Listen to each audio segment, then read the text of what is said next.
I survived my trip to northern Indiana for my nephew's wedding. In fact, it was nice to actually experience fall weather for a change. You know, it's been in the mid-90s in North Texas.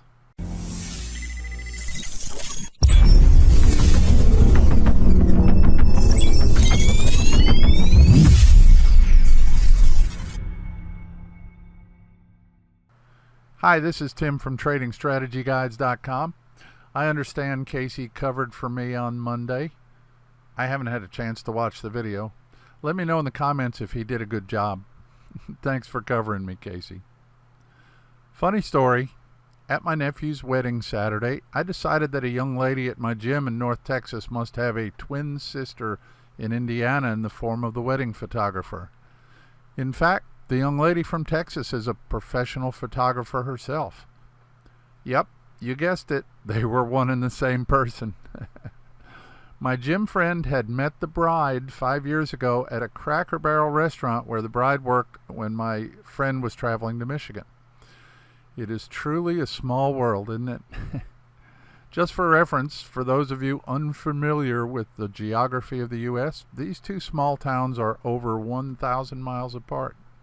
I didn't stop trading on my trip. In fact, we stopped at a rest area Friday and yesterday for me to whip out my laptop and check my trades. I love the job where you only have to work 15 minutes a day. And of course, lots of stuff has happened since Friday. I'm going to zoom over the open and formerly open trades quickly because there are quite a few of them. Then we'll talk about getting your head screwed on right because, believe it or not, that's the most important part of trading. And remember to click the subscribe button and hit that bell so you don't miss any of our trading goodness. And here's all that happened since I've been gone. Palladium has broken my heart. I'm not going to say it's not my most favorite, but right now it's not making me real happy. Entered this Thursday right in here and shut it down yesterday because it closed back inside the range right there. Loss of 22.02, which is about 0.8% loss on the account. Well, you win a few, you rain a few out, right? And this was a nice one, of course. Apple hit our target on the first day after our entry. Entry right here, hit the target right here. I moved the stop to break even at 216.70 and we survived this pullback right in here. And of course now it's up near our first target. I'll move the stop up a bit as soon as this makes a higher high above right there. So Cinemark Holdings has been a bit of a pain. As I mentioned last week, I was watching for Friday's close to see if it was going to hold, and it did close back into the triangle right here. Now, I was going to take any other close outside of the triangle, but when it did on Friday, right here, it did it on small volume. I think it's this candle right here. In any case, the volume came back on Monday right here. I'm sorry, it was this candle right here. The volume came back on Monday, but honestly, I just don't really trust this since it seems to be consolidating right in here right now. This is just too unreliable, so I'm done with Cinemark for now. Guess I'm just going to have to buy my popcorn at Amazon, huh? The S&P 500 E-mini futures finally hit our first target on Friday, right up here. It came within like 10 cents or something on Thursday.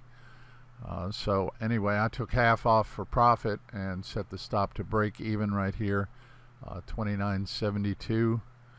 We survived this pullback, which actually we survived it fairly well.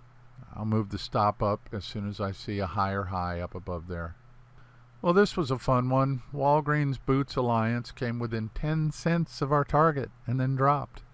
That's really frustrating, but it happens sometimes. I shut it down on this close right here for a loss of $1.32. I'm going to be talking about trading psychology in just a few minutes, but there's no better teacher than experience, so I want to mention this right here. Yes, we're going through a bit of a drawdown right now. If you guys have only been following my trades for a few weeks, you will only have seen losses and maybe a bit discouraged. I want to encourage you by saying that losses and drawdowns happen sometimes. I know that doesn't sound like encouragement, does it? You know, you can start doubting yourself or your strategy just because you go through these phases. If you did the proper preparations for your trading career, and I say trading career, then you thoroughly back-tested your trading strategy so you can have confidence to continue to push on even when you get in a drawdown situation. Don't get into a huge hurry to make money. This is not a get-rich-quick scheme. This is a marathon, not a sprint. If you want your abilities to be sustainable, you need to be sure to lay the proper groundwork. Take a few months to lay that groundwork. Then you'll have that skill set for the rest of your life. Every endeavor of value will require you to go through a learning curve, and that learning curve does not necessarily mean you have to learn everything about the markets you're trading. Just have a firm understanding of your rules and strategies. That comes from taking the time to properly forward and back test your strategy. With that said, I'm confident that my strategy works and I'm continuing on.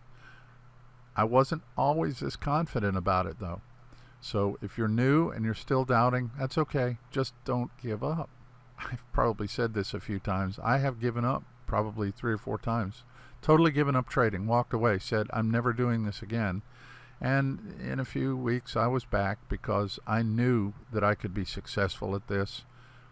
Sometimes you just need some walk-away time. That's okay. Take a vacation, go to the beach, hang out in the sun, go skiing, do something fun. Just don't give up. And always remember your reasons for starting the journey. It'll make the tough times much easier. Okay, moving on to crude oil. Okay, we now have a serious breach of the top of this triangle right here. I've redrawn this triangle. Actually, this is the old line. I'm not sure what happened to the new line, but this has gone up, and it's a serious breach now. So I'm calling this pattern blown. We never entered a trade on this because we only take sell signals on a descending triangle. So I'm done with crude for right now. Last Wednesday I showed you this setup on the Great British Pound Canadian Dollar pair, or as I like to say, the Pound CAD. This triggered on Friday right here at 166.10 with a target of 167.64 and a stop loss of 163.79. Normally I would say a close back in the range would stop this trade, but close back in the range is below the stop loss right now. The volume was a little bit slack on the entry right here, so I entered a half size because there was only 91% of the average volume. Watch the dollar Swissy. It looks like it could trigger today. It's about 1 p.m. New York time right now. I guess it'll be an hour or two before you guys see this video, and the volume is really slack today, and it pushed above the range, but it's pulled back behind it, so this may not trigger, but keep an eye on it. Okay, today we're looking at a daily chart of the E-mini Dow Jones Futures, or YM. I'm not sure if I've done a video on this market before, but this was my go-to market when I was day trading futures. I always loved the way it moved. You can trade this at the Chicago Mercantile Exchange, or the CME. Right now the Dow is in a trading range between 25,338 and 27,365. You can see there were several touches of the line right in here, and a couple of touches of the line right here, and then this line had several touches down here. Now typically I'd like to see a touch here and a touch here, then a touch here, then a touch here, but that doesn't always happen. I know you're going to be sick of hearing this because you hear it all the time from me, but a line is never a line, it's always a zone. And never look for perfection in the patterns because it's just not there, and it doesn't matter. I can be a little bit OCD myself, maybe not OCD so much as just I like things decent and in order.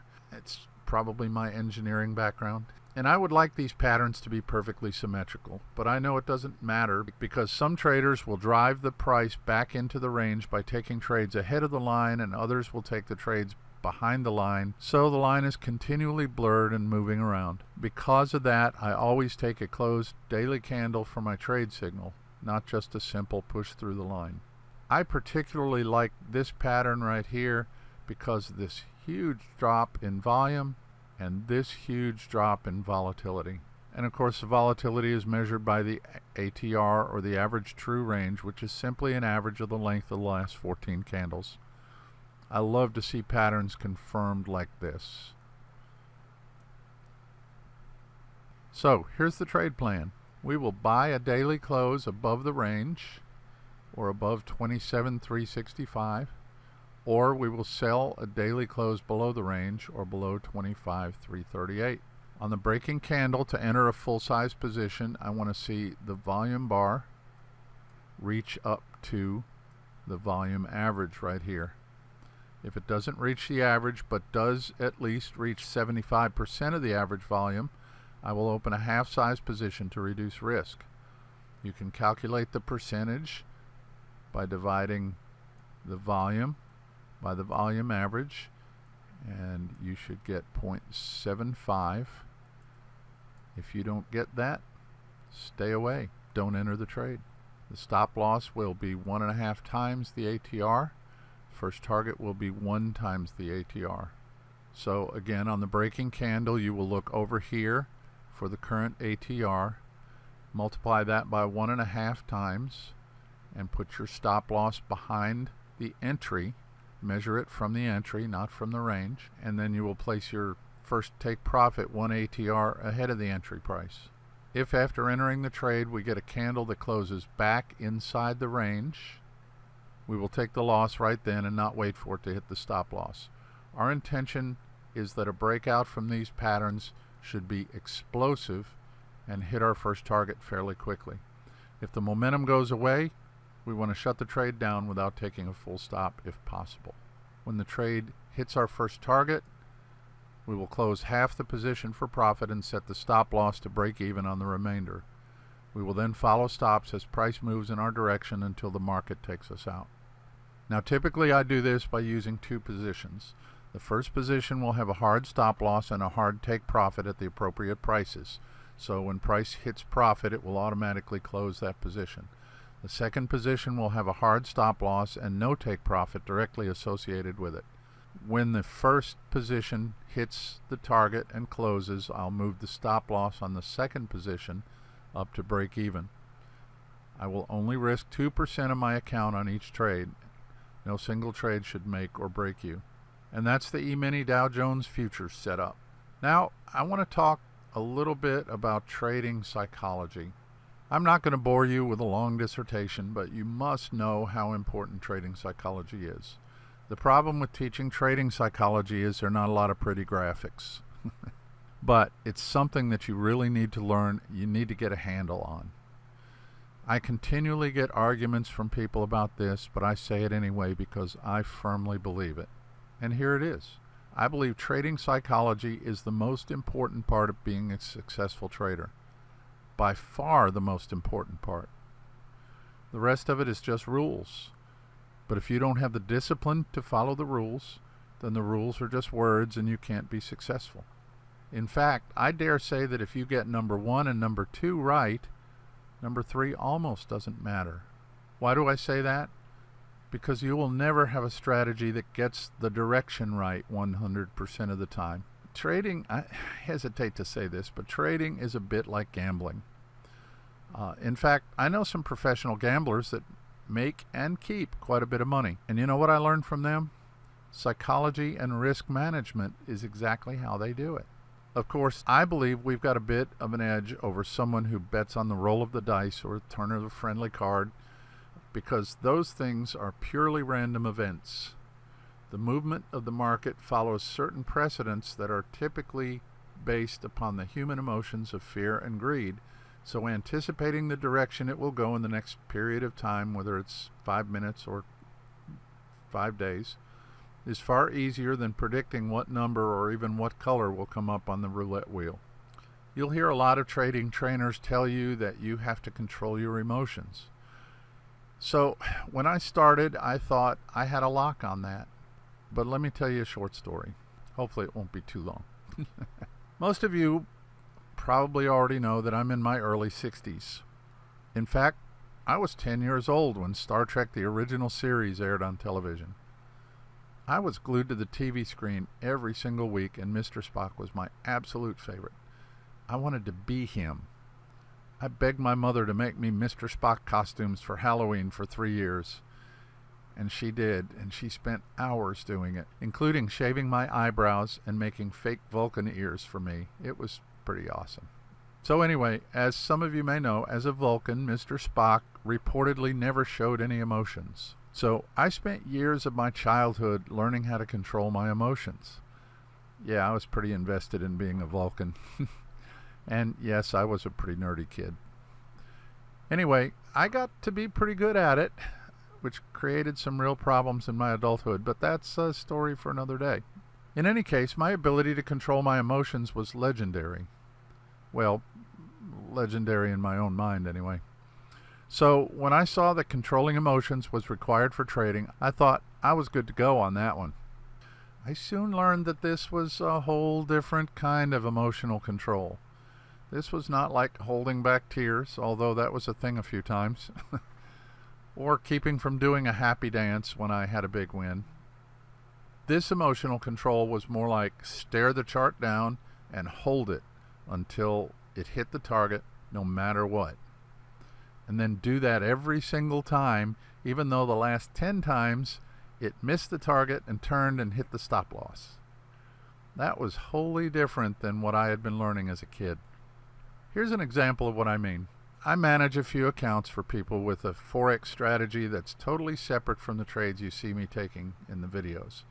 A few weeks ago, I had about 3 pairs that were up pretty big. I mean like 100 or 150 pips or so. My strategy calls for following stops and using a certain indicator to let me know when the trend run is over and to close the trade. I had to sit on my hands to keep from taking the profit just then because of how much they had run. This was the result right here. This is the MyFX book for the account that I trade on. This profit spike right here was 1,315 pips. I was going to settle for a couple of hundred because it looked like a whole lot at the time. That's the sort of emotional control that I'm talking about here. I've been doing this for a long time and it's still not easy. I still wanted to take that profit. But discipline is a good definition of what the trainers are talking about when they say emotional control.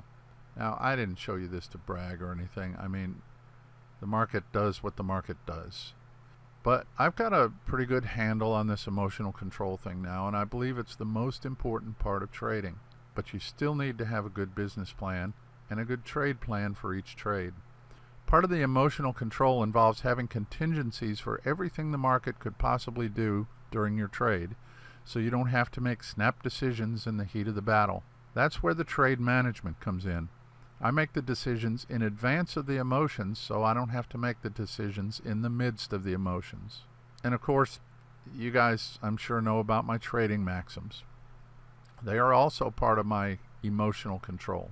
I get used to saying certain things when I'm about to take a trade to be sure I'm not forgetting something or about to do something wacky. So that's all I'm going to talk to you about on psychology right now, except that we do need to do today's maxim. And a maxim is just a general truth, fundamental principle, a rule of conduct, or a proverbial saying. I get these maxims from anywhere and everywhere, including a few that I've written myself. Very few. The purpose of my maxims is to motivate me to discipline.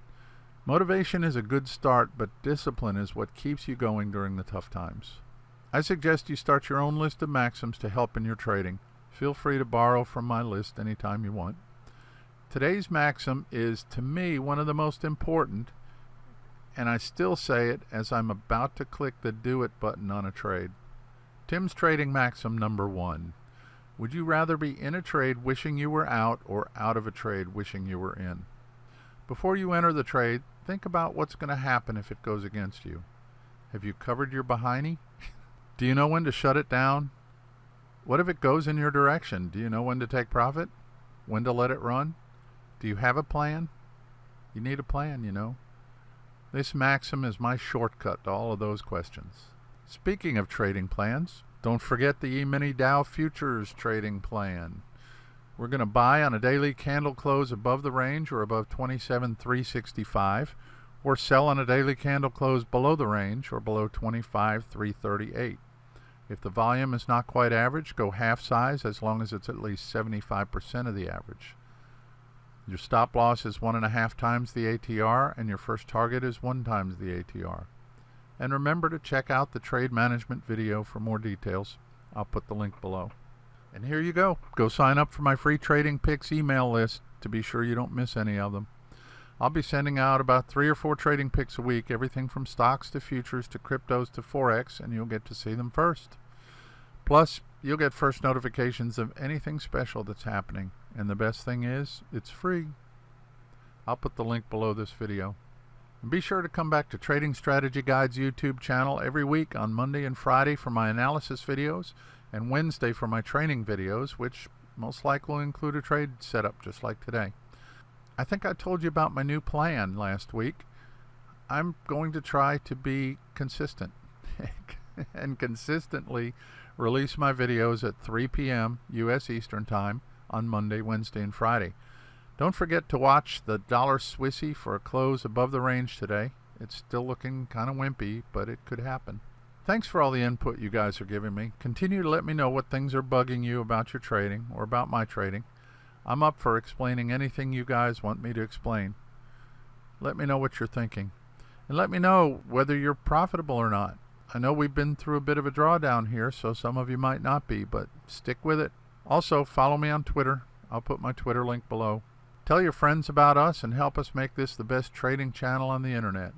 As always, thanks for watching, thanks for subscribing, and don't forget to hit the thumbs up below. Have a great remainder of your week, and I'll see you next time.